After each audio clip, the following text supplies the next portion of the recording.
வணக்கம். இன்னைக்கு நாம சங்ககால தமிழ் இலக்கியத்துல இருந்து ஒரு ஆழமான கதைக்குள்ள போக போறோம். இது வெறும் விலங்குகளை பத்தின கதைன்னு நினைக்காதீங்க.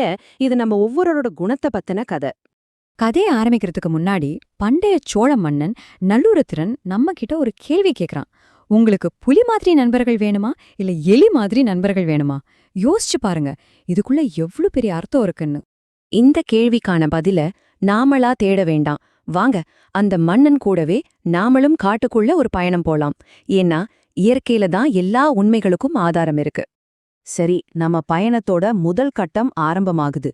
கண்ணுக்கு எட்டன தூரம் வரைக்கும் ஒரு தங்க நிற வயல்வெளி. இங்கதான் நம்மளோட முதல் பாடத்தை கத்துக்க போறோம். அங்க பாருங்க, ஒரு எலி. அது என்ன பண்ணுது? நல்லா விளைஞ்சு நிக்கிற நெற்கதிர்களை யாருக்கும் தெரியாம கடிச்சு திருடி தன்னோட வளைக்குள்ள கொண்டு போய் குவிக்குது. ஆனா என்ன பிரயோஜனம்? அது அதை சாப்பிடவும் இல்ல, மத்தவங்களுக்கும் குடுக்கல. அங்கேயே கிடந்து எல்லாம் அழுகி போகுது. இதுக்கு பேரு ஒரு வாழ்க்கையா? எந்த ஒரு அர்த்தமும் இல்லாம திருடி பதுக்கி, இது ஒரு அற்பத்தனமான வாழ்க்கை. சங்க இலக்கியம் எலியோட குணத்தை இப்படித்தான் ரொம்ப கடுமையா விவரிக்குது. இப்ப கொஞ்சம் யோசிங்க, இப்படிப்பட்ட குணம் இருக்கிற ஒருத்தரை நீங்க உங்க நண்பரா ஏத்துப்பீங்களா? அதாவது மத்தவங்க உழைப்பையும் வீணாக்கி தன்னோட சேமிப்பையும் வீணாக்குற ஒருத்தர். சரி, அந்த எலியோட அற்பத்தனத்தை விட்டுட்டு இப்போ கதையோட அடுத்த பகுதிக்கு போலாம். வாங்க, இந்த தடவை அடர்ந்த காட்டுக்குள்ள நுழைஞ்சு புலியோட குணத்தை தெரிஞ்சுக்கலாம். சுத்தி அவ்வளவு அமைதி, மரங்கள் கூட அசையாம நிக்குது. ஆனா திடீர்னு அந்த புதர்களுக்குள்ள இருந்து ஒரு சின்ன சலசலப்பு சத்தம். காத்தோட ராஜாவான புலி அதோட ஏரியாக்குள்ள இருக்குன்னு நமக்கு ஒரு சிக்னல் கிடைக்குது. மனசுக்குள்ள ஒரு சின்ன பதற்றம் வருது. நம்ம கண்ண முன்னாடி ஒரு பிரம்மாண்டமான யானை ரொம்ப அமைதியா புல்ல மேய்ஞ்சிட்டு இருக்கு.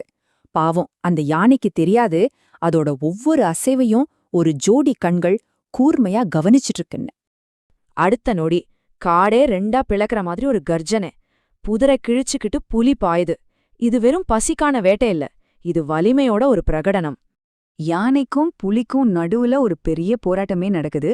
கடைசியா யானையோட பலம் குறைஞ்சி வேரோட சாய்ஞ்ச மரம் மாதிரி புலியோட இடது பக்கம் விழுது. நல்லா கவனிங்க, இடது பக்கம். இது ரொம்ப ரொம்ப முக்கியமான ஒரு குறிப்பு.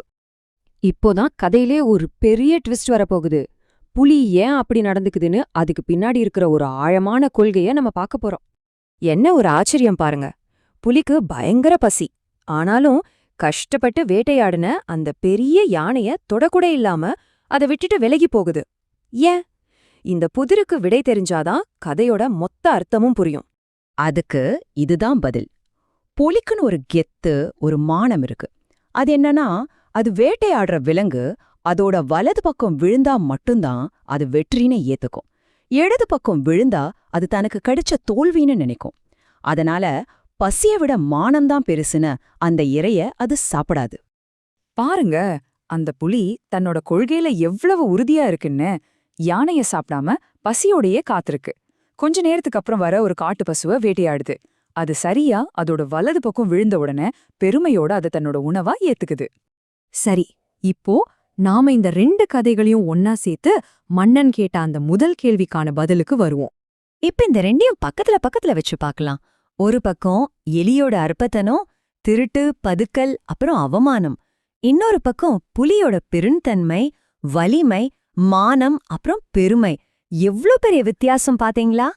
இப்போ நமக்கு ரெண்டு மிருகத்தோட குணமும் நல்லா தெரிஞ்சிடுச்சு. அதனால அந்த மன்னன் நம்ம கிட்ட மறுபடியும் வர்றான், அதே கேள்வியோட. ஆனா இந்த தடவை இந்த கேள்விக்கு அர்த்தம் இன்னும் ஆழமா இருக்கு. இப்போ சொல்லுங்க, உங்களுக்கு யாரு வேணும்? திருட்டுத்தனமா வாழ்ந்து அவமானப்படுற எலி மாதிரி நண்பர்களா? இல்ல பசியோட இருந்தாலும் மானத்துக்காக உணவையே வேண்டான்னு சொல்ற புலி மாதிரி நண்பர்களா? ஆனா ஒரு நிமிஷம், இந்த கேள்வி வெறும் நண்பர்களை பத்தினது மட்டுமல்ல. இது நீங்க, நாம எப்படிப்பட்ட மனிதர்களா வாழணும்னு ஆசைப்படுறோம் அப்படிங்கறத பத்தின கேள்வி. நம்மளோட தனிப்பட்ட குணத்தை பத்தினது. புறநானூற்றுல வர்ற இந்த கதை சொல்லுது, மானமுள்ள புலியோட பாதுதான் சிறந்ததுன்னு. ஆனா உண்மையான கேள்வி உங்களுக்கு தான். அற்பத்தனமா இல்ல பெருமையா? உங்க அன்றாட வாழ்க்கையில நீங்க எடுக்கிற சின்ன சின்ன முடிவுகள்ல நீங்க எந்த பாதையில போறீங்க? யோசிச்சு பாருங்க.